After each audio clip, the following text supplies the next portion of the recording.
히말라야 원정을 간다, 해외 원정을 간다 그러면 훈련하는 대상지가 주로 딱 정해져 있어요. 죽을 수도 있다는 얘기 많이 들으셨잖아요. 예, 다른 사람 가서 안 죽나요? 아, 어차피 죽을 거면은 그쪽을. 그건 아닌데. 그러면 1년 동안 그럼 와가지고 이제 일을 바닥바닥 갈면서 이제 그렇죠. 연습을 해갖고 딱 가셨으면 예, 그렇죠. 두 번째는 성공하셨겠네. 자, 안녕하세요. 네. 안녕하세요. 자, 여러분 다들 아시죠? 예.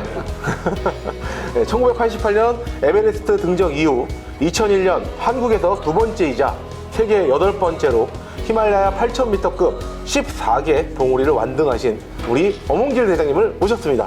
여러분 박수 한번 부탁드립니다. 자, 역시 관객분들의 뜨거운 열기가 오늘 물씬 느껴집니다. 자, 간단하게 인사 한 번만 부탁드리겠습니다. 제가 산악인 엄홍길이자 엄홍길 힘원재단 상임이사를 맡고 있는 엄홍길입니다. 반갑습니다. 반갑습니다.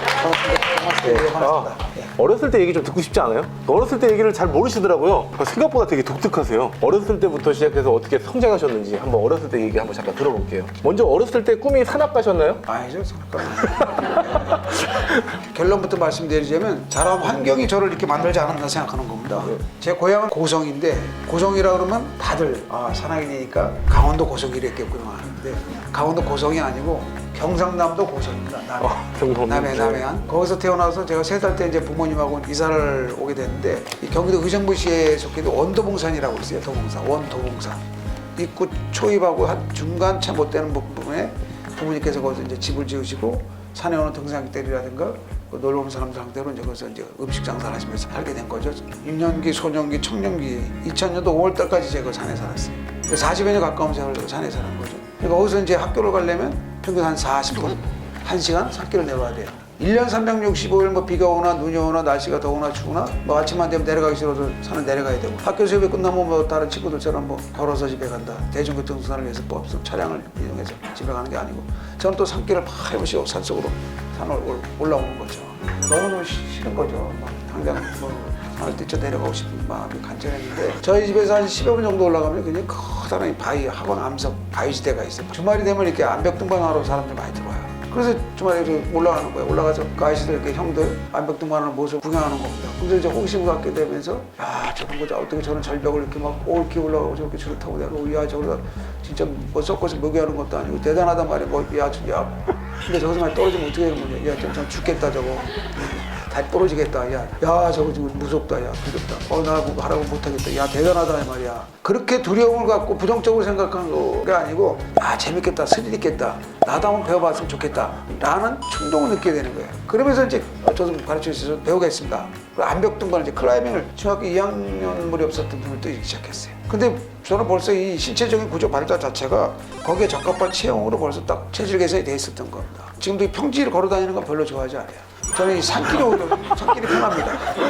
이 근육이 평지 근육으로 발달된 게 아니고 상하 근육으로 발달된 이 근육 자체가. 왜냐? 그 산 자체가 놀이터고 놀이 공간인 겁니다. 일반적인 분들은 뭐 등산을 개념으로 산에 오르고 뭐 건강을 위해서 산이 좋아서 올라온다고 하지만 저는 그게 놀이터고 놀이 공간인 거예요. 삶의 터전인 겁니다. 완전 원숭이처럼 막 나무 타고 막 매달려 노는 거예요. 자연스럽게 그냥 또 그런 자연의 환경에 적응하면서 그 세계로 확 빠져들게 되는 거죠. 재미를 느끼면서 호기심을 느끼면서 어떤 일반적으로 산을 올라갔다 내려갔다 하는 어떤 등산의 개념이 아닌 전문적으로 산을 오르기 위해서 필요한 고난이도의 기술 수업들, 체력, 정신력 그런 것들을 배우고 감화시키면서 어떻게 나가게 되는 것이죠. 거기서 이제 한참 또 넘어서게 되면 이게 우리나라 산들이 자기 차지를 않는 거죠. 만족을 못하는 겁니다. 왜? 두려움이 없어요. 거침이 없는 거죠. 못 올 곳이 없는 겁니다. 제가 마음만 딱 먹으면 어떤 형태의 유형이든 간에 그냥 올라가는 겁니다. 그러니까 자신감이 막 넘쳐나니까 그러면 이제 좀 더 큰 산, 좀 더 높은 산, 좀 더 어려운 것을 추구하게 되겠죠. 더 큰 세상을 꿈꾸게, 좀 더 어려운 것을 꿈꾸게 되고 그것은 바로 어디냐? 히말라야에 있는 높은 큰 산을 도전해야 되겠다라는 큰 이상과 꿈을 갖게 된 거죠. 그러면 국내를 지금 다 섭렵을 하셨다고 얘기하셨는데 네. 국내에서 제일 힘든 산이 어디예요? 그것도 이제 산 나름이긴 한데요. 히말라야 원정을 간다, 해외 원정을 간다 그러면 훈련하는 대상지가 주로 딱 정해져 있어요. 기술적인 훈련을 하기 위해서는 서로 훈련을 많이 하고 그다음에 또 지구력, 체력, 힘을 키우기 위한 장기적인 중장기 힘을 키우기 위해서는 지리산에서 훈련을 하고 히말라야 눈이 만년설이 덮여 있으니까 눈에 관한 훈련을 하기 위해서는 한라산을 가고 그렇게 세계 산들을 주로 이제 많이 다니면서 그러면 그걸 다 이제 정복을 하셔서 정복이라는 게 아니고 그냥 편을 하고. 아 맞다. 아, 말 조심해야 되는데. 인간이 자연을 정복하겠습니다. 그 얘기에 대해서 한번 덧붙여 주십시오. 왜 정복이 아닙니까? 아니 인간이 자연을 정복을 한다는 게 말이 안 되는 거죠. 어부정설이죠. 인간이 아무리 지금 뭐 화성을 하고 뭘 하고 하지만 자연의 어떤 현상에 대해서는 자연을 인간이 절대 이길 수 없다고 생각합니다. 순응하고 적응하게 하는 거지. 정복이라는 말은 말이 안 돼요. 아, 네. 정정하겠습니다. 자, 그러면 국내산을 다 뭐라 그래야 되죠? 이거 뭐라 그래야 되죠? 잠깐만요. 국내산을 다 많이 오르고. 건너 가셨는데, 오르고. 국내산을 다 오르셨는데, 그 다음에 해외로 가게 될 때, 처음에 올라갔겠다고 마음을 먹고 가신 산이 어디예요? 바로 에베레스트인가요? 예, 저는 처음부터 이제 막 겁도 없이 제 자신감, 능력만 믿고 자신감만 가지고 세계최고 에베레스트 한번 도전해봐야 되겠다. 네, 처음부터 저는 5천, 6천, 7천, 8천, 뭐 6천, 5, 6천, 7천 뭐 경험을 쌓고 그리고 한 8천 m 올라가는 게 아니고 처음부터 저는 세계최고 에베레스트 한번 도전해보자. 그럼 못 올 게 뭐가 있냐? 8,850m. 한라산 뭐 1950m, 한 2,000m 잡고 한 4-5배 되는 산이라고 높이로 생각하고 오르락내리락 하다 보면 올라가는 거 아니겠냐. 막연한 상상의 나를 펴고 막연한 어떤 그런 생각을 한 꿈을 가진 거죠. 그래서 제가 85년도에 26살 때 처음으로 이제 세계최고 에베레스트를 도전하게 된 거죠. 아, 그때 그러면 제일 높은 그 봉우리를 처음에 해외에 가셨는데 바로 예, 이번에 도전을 처음. 그것도 이제 계절적으로 가장 춥고 위험하고 어려운 겨울을 또 선택했어요. 근데 그 선택을 하신 이유가 뭐예요? 너무 궁금하네요. 왜 거기를 굳이 죽을 수도 있다는 얘기 많이 들으셨잖아요. 예, 그럼 다른 사람 가서 안 죽나요? 네? 어차피 죽을 거면 그쪽을. 그건 아닌데 이제 그때 당시 인연이 세계최고 에베레스트를 처음 도전하게끔 어쨌든 인연이 됐어요. 연결이. 어차피 가는 기회가 딱 만나기도 했고. 그렇죠. 이왕 오를 거면 이 정도 올라와야 내가. 그렇죠. 그래서 또 가장 또 어려운 루트를 선택해가지고 그것도 겨울에. 아, 가장 어려운 루트예요? 네, 루트를 선택해서 겨울에 또 도전했죠. 성공하셨나요? 실패했어요. 8,000m라는 산은 어마어마한 겁니다. 거대한 거예요. 그냥 장엄하죠. 그냥 진짜 이 규모가 가늠이 안 가는 겁니다. 거리가 가늠이 안 가는 거예요. 인간이라는 존재는 진짜 아무것도 아닌 거예요. 진짜. 그래서 방금 전에 말씀드렸던 정복이라는 말은 진짜 말이 안 되는 얘기다. 순응하는 것뿐이다. 거기 속에서 일어나는 자연현상들을 보는 순간 바람 소리가 막 탱크 굴러오는 소리가 나고 전 제가 최고로만 생각했거든. 그동안 막 잘난 맛에 산을 올라다니는데 에베레스트 앞에 딱 서는 순간 제 자신이 너무너무 부끄럽고 너무너무 창피한 거예요. 그래갖고 제가 이제 실패하고 내려오면서 많은 걸 깨달았죠. 제 자신을 되돌아보게 되고 자만심, 오만함 이런 것도 많이 꺾이게 되고 겸손함도 배우게 되고 그래서 결국에 귀국해가지고 다시 이제 또 정비해가지고 1년 후에 다시 또 도전했죠. 포기하는 경우가 많거든요, 보통. 아, 난 이거 안 되겠다. 이 길을 접는 사람들도 많이 있는데 왜 어떻게 다시 도전을 하시게 됐어요? 내가 뭐 때문에 실패했냐, 실패한 부분이 뭐냐 제가 분석을 한 거예요. 경험적이고 그다음에 날씨, 기상 이런 부분에 미리 대처하지 못한 부분 실패 원인을 분석을 하고 거기에 대한 이제 완벽한 준비를 했고 저 자신도 피나는 훈련을 하고 노력을 하고 준비를 완벽한 실패 원인 분석을 좀 하고 완벽한 준비를 하고 두 번째 도전했죠.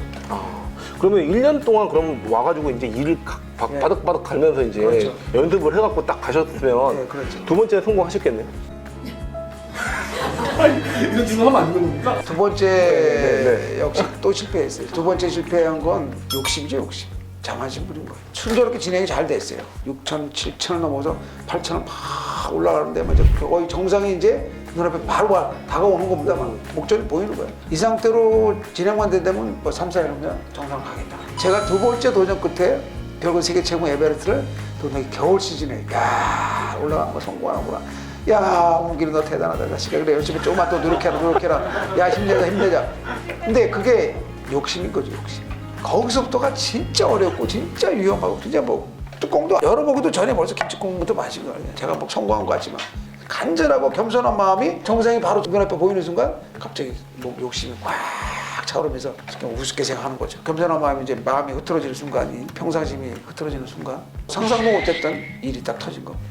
고산족 셀파들이 2명이서 정상에 필요한 중요한 산소 장비하고 중요한 식량들을 마지막 캠프까지 대포시켜주기로 했어요. 그중에 한 명이 실수를 해가지고 절벽에 추락이 되는 거예요. 안 가면 괜찮은 거죠.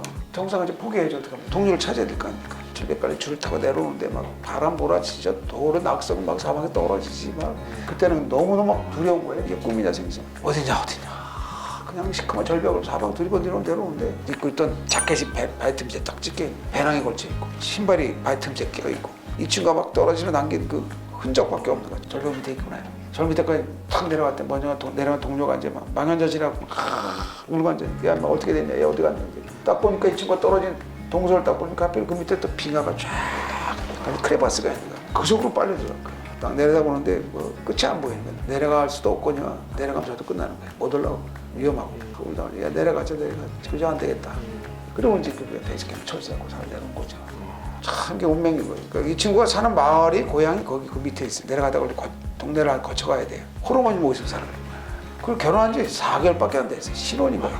부인이 그 당시 18살이에요. 18살. 막 눈물을 탁 흘리는데 뭐 어떻게 할 수가 없죠. 뭐 그냥 막 운명이 뒤바뀌어 있어야 되는데 왜 내가 여기 있어야 되냐 말이야. 내가 그 자리에 있어야 되는데 이 친구에 내려와 있어야 되는데 어쨌든 이제 뭐 유지활동을 위로하고 마무리하고 이러면서 산을 내려왔죠.